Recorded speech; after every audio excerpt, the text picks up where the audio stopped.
Hello. I am recording this video because I recently learned that Idaho has decided to change oratorical analysis to communication analysis, and that's an event that we've never really done before. It's been done on the college level for a long time, but most high school kids haven't really seen a college speech tournament before, and I wanted to share what I've learned as a competitor in the event who's competed in it and who's watched plenty of rounds in it. And I thought that I might be able to give a useful perspective on what communication analysis is and what it looks like at the college level, and maybe we can mirror that at the high school level. So first of all, what is communication analysis? It is a platform speech event. You can largely group speech events into three categories in Idaho. You have things like oratory and inform and sales and after dinner, and those are all platform. You have the interps, and then you have limited prep, which is like impromptu, extemp, retold, radio, and panel. So this is more of the platform style of speech event. It's an original speech, whereas oratorical analysis was partially original and then partially the speech of someone else. This is a 100% original speech. It's 10 minutes long, so the same length as an original oratory. Differently, however, you're allowed to use audio and visual aids, which is similar to inform and sales. Additionally, you're allowed to use a manuscript, and the only other speech event that we have that you're allowed to use a manuscript is Program of Oral Interpretation, or POI. What really makes this event unique is that it's all about the artifact that you pick, whereas a lot of other things, you're picking a topic, or maybe for sales, you're picking a product. This is all about an artifact that you were going to analyze, which is also known as a communication event. The other thing that I would say is that as far as the college level goes, having competed in different circuits and watched YouTube videos from different circuits, pretty much every communication analysis follows the same general format, which means that it's formulaic and thus easy to pick up. And yet, because you can pick any artifact that you could possibly imagine, it never feels old or stale. So the event description, according to the Idaho Activities Association, is that communication analysis is a 10-minute time limit maximum, and time signals are not provided. It's an original speech by the student designed to offer an explanation and or evaluation of a communication event such as a speech, speaker, movement, poem, poster, film, campaign, through the use of rhetorical principles. Audio-visual aids may or may not be used to supplement and reinforce the message. Manuscripts are permitted. So why should you do communication analysis, or why should you coach communication analysis, and who should do it?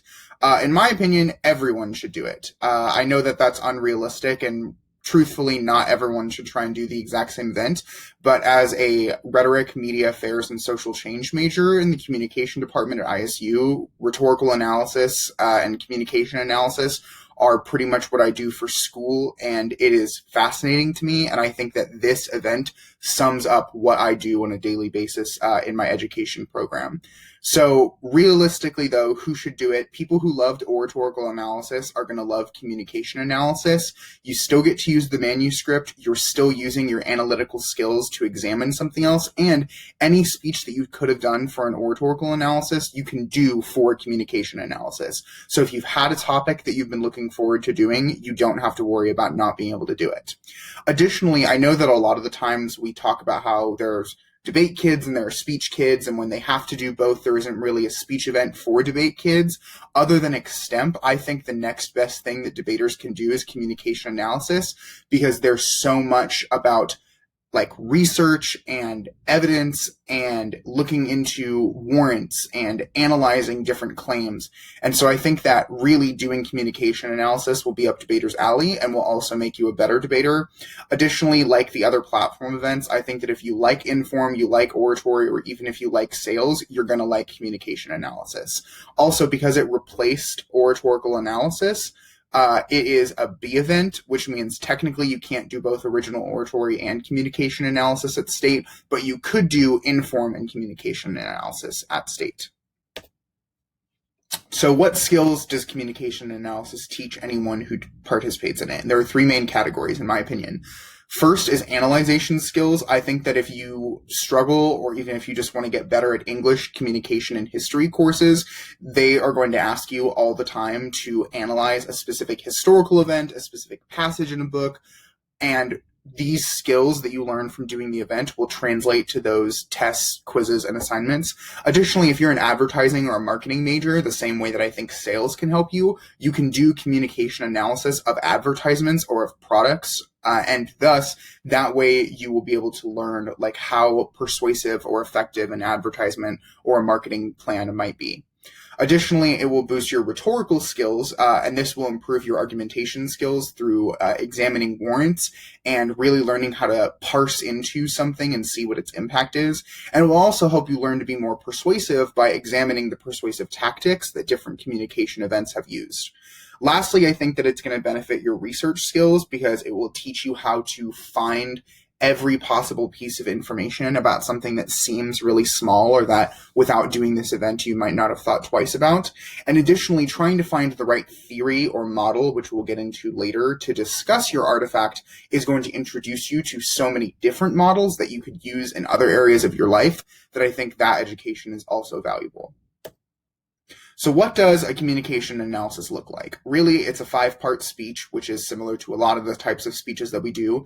You have an introduction, and then you have 3 main body points: model explanation, an application of your model, implications, and then you'll have a conclusion. And the rest of this video is pretty much going to be breaking down these 5 pieces further so that you can understand what a communication analysis should look like. The only thing that I might suggest is that you skip to the end of the video and come back to the rest of it later to look at some examples of previous communication analyses, because some of the stuff that I'm going to tell you is going to sound confusing. It might not make a lot of sense, but if you watch one and then you come back and see this, then it might make more sense to you. So the first step of a communication analysis is an introduction. And in my opinion, introductions for communication analysis are different from other formats. Like in oratory and inform and even ADS and sales, a lot of the times you don't want your attention getter to be directly related to your topic because you want to keep them guessing. You want to make them interested in what you might have to say in the future. And then halfway through your introduction is when you actually get to what your topic is. This is not that, in my opinion. For communication analysis, your introduction is going to immediately start off by getting their attention directly related to the artifact that you've chosen. So you're going to set the scene and the timeline for when this artifact came about and what condition it came about under. You want to give a background on the speaker or creator of whatever the communication event is and how they came up with it or important information about them. And then you also want to explain the significance of your artifact. What I mean by that is any data that you can find on how many people have seen it, how many places it was shown, if it resulted in any legislative or cultural changes, big impacts that it might have had on our society or on a specific group of people. The second thing that you need to do is you need to pose a research question. And this is almost like the thesis of the communication analysis, and it will sound something like, how does Uber utilize slacktivism to persuade LGBT people to ride with them during Pride Month? It's always going to start with how does, and then you'll insert your artifact, and then you'll introduce a verb that says like an action. How do they persuade? How do they encourage?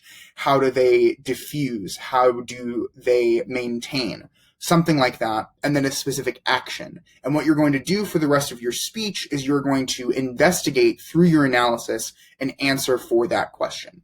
The third thing that you're going to do is introduce briefly what your model or theory is. You want to give a tiny explanation of what it is and who forwarded it. Your model or your theory is the method that you're going to use to analyze the artifact that you've selected. And then the fourth and final thing that you'll do in your introduction is give a preview, and it pretty much sounds the same every time. First, I will explain blank's model, then I will apply that model to my artifact, and finally, I will draw implications from my analysis. They pretty much all sound the same, but you want to make sure you do that preview. So before I tell you what you're going to do in the theory or model step, I feel like it's important to understand what a theory or model is for this speech event, because it's completely different than anything else that you might be doing in speech right now. A theory or a model for communication analysis is a set of tools or principles that you will use to analyze your artifact. And there are 3 main types of models. that come from different areas. The first type is academic theories. And I think originally when communication analysis was created at the college level, this is where most people got their model. So 2 books that I think each team should have access to in some sort of way that I have found incredibly useful and that lots of other people find useful for communication analysis are Modern Rhetorical Criticism by Hart et al. And The Rhetorical Power of Popular Culture by Deanna Selnow. Both of these books teach you how to do a criticism or an analysis of communication events. The Modern Rhetorical Criticism is much more theoretical and academic, and it does provide lots of examples. And it's useful for speeches. It's useful for pretty much anything that you could analyze. But the Rhetorical Power of Popular Culture gives you more like different types of theories, like feminist theory or Marxist theory or racial, like scholarship-based theory. And all of it is about analyzing pop culture artifacts, which I think are going to be the most popular type of artifact that you can use. And so using a book that gives theories to analyze things from pop culture will be pretty useful. So here are some examples of different theories. You don't have to have these books to learn about these, but they just compile all of the theories together, and that's why I think they're useful. Identity criticism, dramatist, narrative, visual, musical, Marxist, symbolic convergence, media-centered, racial, and sexual perspectives. The second type of theory or model that is pretty much used much more commonly now, but is difficult to find when you're first starting out, are analogous articles, as I'd like to call them. Basically, what you do is you find an article by somebody that describes a similar event to your artifact or describes a phenomenon that your article is an example of. And then through reading that article, you are going to find facets of it that could be broken down into principles of the communication type of event that they're talking about. And that might sound like a whole lot of mumbo jumbo that makes no sense, so I provided some examples. So one would be you want to give a speech about how a feminist group decided that in order to protect themselves, they were going to start arming themselves. And it's this weird thing where usually like feminist groups are not pro-gun. And so you wanted to analyze this, and the article that you find to use principles to compare the situations is about the Black Panther Party using like the Second Amendment and using weapons to be able to protect themselves. So you'd find an article about the Black Panther Party, take principles from that, and then apply those principles in the next step to the artifact that you've chosen of the feminist group taking up arms. Another example would be your artifact is a specific example of a prisoner that turned into like an academic professor, and you want to take an article that was about how professors teach prisoners certain things, and then you'll take principles from that article and apply it to the specific prisoner that your artifact is all about. And then lastly, this is one that I've done as a communication analysis, is you would use an article about techniques that companies use during LGBT Pride Month to sell their merchandise. And then you will use that article to find principles and explain that to how the specific company Uber used tactics during Pride Month to get people to want to ride with them. The third type is something that is rarely done, but is most similar to what you would be doing in OA. So if you really liked OA and you want to try and stay as close to that as possible, I suggest type 3, and that is you use rhetorical devices as your theory. So what this means is that you are going to choose different rhetorical devices, and instead of finding an overall communication theory, you are going to basically use the theory of rhetorical devices to try and pick apart the effectiveness or the persuasive appeal of a speech, a letter, an article, that type of thing. For lists of rhetorical devices, you can go to the 2 websites, American Rhetoric and Literary Devices, both of which I think are really useful. But some examples that you might have heard before are anaphora, simile, hyperbole, and parallelism. And so you would choose between 3 to 5 of those rhetorical devices. Yeah. So here are some things about models. If you're going to pick an academic theory, you need to explain the general idea behind the theory. So if you're like, I'm going to use feminist theory to analyze my artifact, you need to explain generally what feminist theory is, and you need to pick 3 principles of feminist theory that you are going to specifically apply. So another example would be, I will use 3 parts of the dramatistic perspective to analyze my artifact. First, cluster analysis, second, the pentad, and third, motive. And you do not have to know what any of those things mean. This is just something that I remember doing from one of mine. Next, if you choose an analogous article that you're going to derive your theory and your model from, the article should not mention your specific artifact. You should not be like, I want to analyze this situation and then find an article that literally talks about your situation. The reason being, the goal of communication analysis is to take a theory that you didn't come up with and apply it to something that other people haven't applied it to using your own analysis. You want to take the article, and usually articles aren't written in, here are 3 principles of what I'm saying. But what you want to do is find 3 characteristics or 3 tactics or 3 general principles that you can derive from their analysis and turn it into a model. So an example from a speech that I did would be companies engage in slacktivism to sell their products in 3 main ways. First, by making social issues less about politics and more about fun and entertainment. Second, by bringing awareness to issues at hand. And third, playing on people's desire to help others in need. So the specific article that I got my theory from was all about how companies use slacktivism.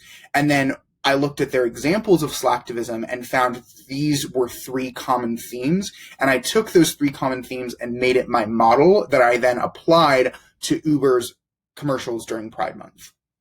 And then third of all, if you select rhetorical devices, you want to do 3 to 5, as they're going to take a lot less time to explain compared to the other 2 model options.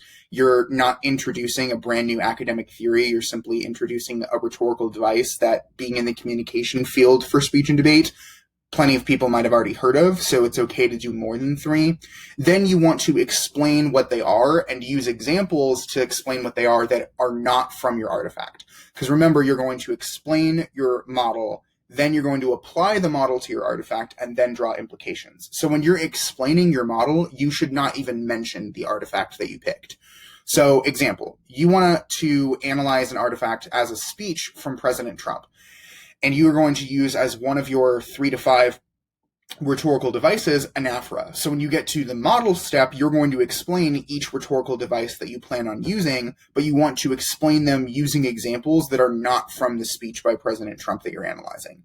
So maybe you use Martin Luther King's I Have a Dream speech, which starts 8 different sentences, all with I have a dream, I have a dream, I have a dream, which is anaphora. So you can still use examples to explain it in the model step, but you don't want to use an example that you got from the artifact that you're analyzing.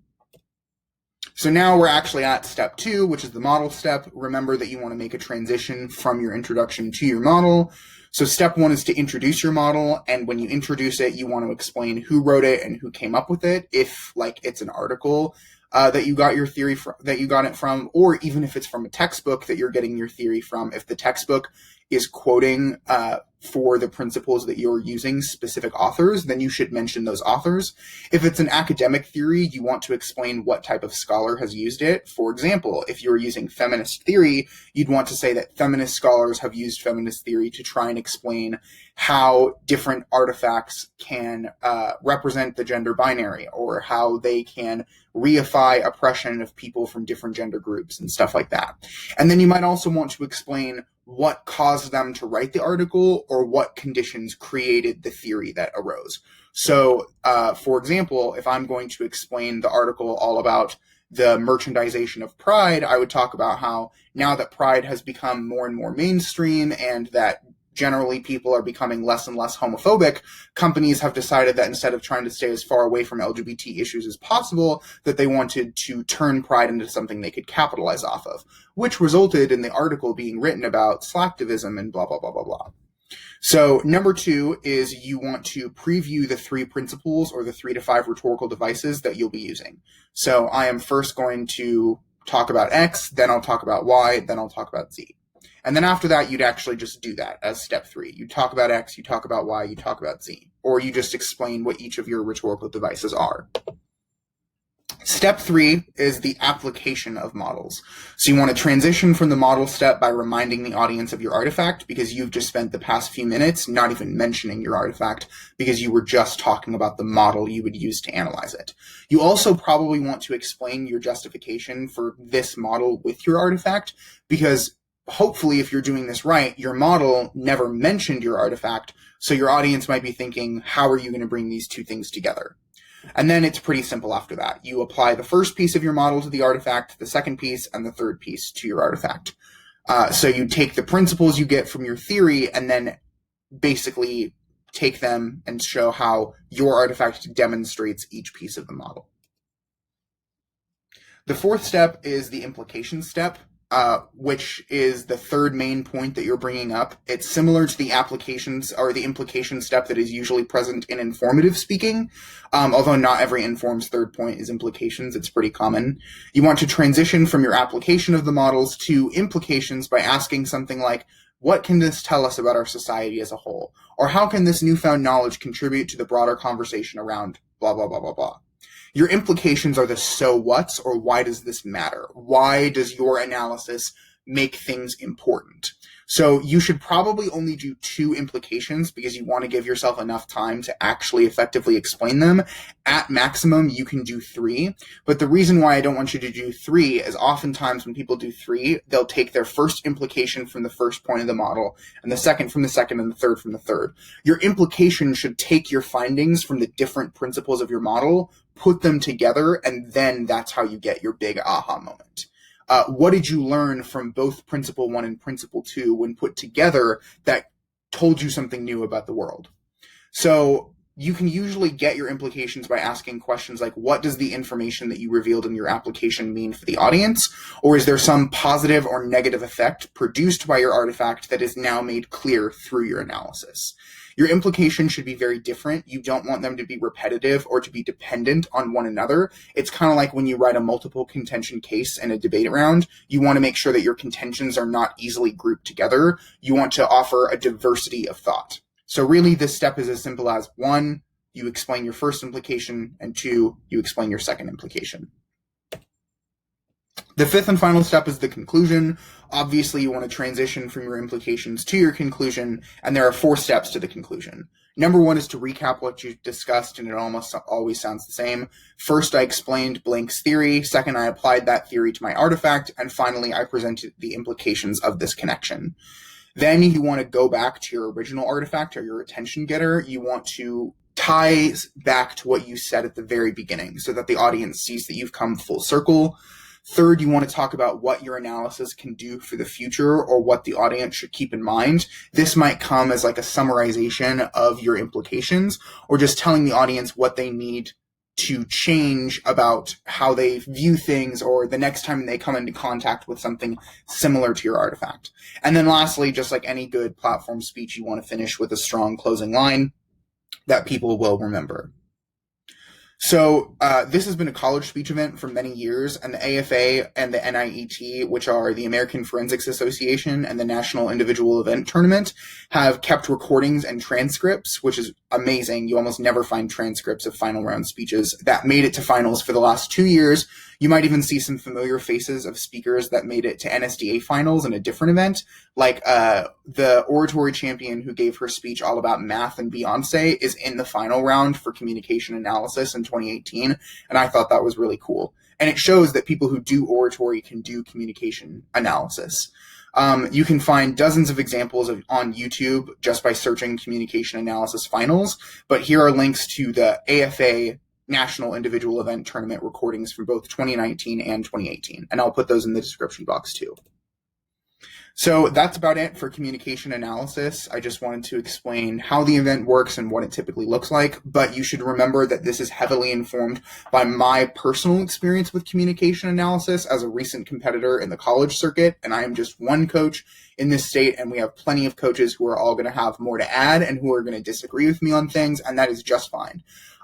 Almost every communication analysis that I've watched in person or online has followed this format pretty closely, but it's kind of like how in oratory there are 3 main structures that we've generally come to accept, but every once in a while an oratory blows everyone's mind and it used a totally different format. I think communication analysis in Idaho will do best if it closely follows the college circuit, but maybe it will turn out to be different, and that's just fine too. The best way to learn a new speech event that you don't know a lot about is to learn by example. Watch as many as you can and then come back and re-watch this video so that you can see how I got the formula for making one from those other videos. And lastly, you should always listen to your coach first. If your coach tells you that they want you to do this event completely differently or that they want you to rearrange one of the steps or anything like that, you should default to listening to your individual coach first. Thank you for watching, and I hope to be judging lots of communication analysis rounds this year.